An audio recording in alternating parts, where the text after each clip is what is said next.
Ron, what would your advice be? I won't ask you to put any of the people that have reached out to you on the spot, but what would your advice be for how much of the testing solution to own? I mean, South Korea, and we talk about this all the time, they took a very different approach. I mean,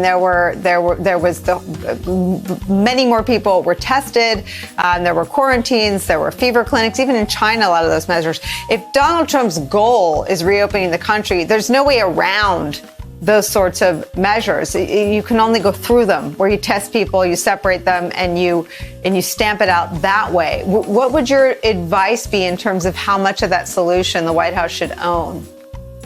Well, Nicole, I think this is a real paradox, because I think the two halves of Donald Trump's brain are at war with one another.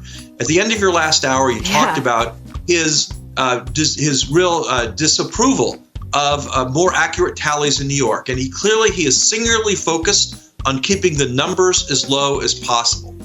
He's also focused on reopening the economy.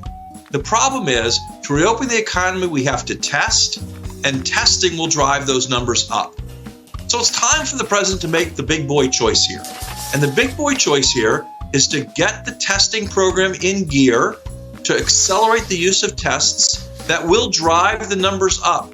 Okay, artificially keeping the numbers down may make some scoreboard look better in his mind, but it's not putting the country on the path to testing, to tracing, to isolating, to do the things we need to do to be safer and to increase the levels of economic activity in the country.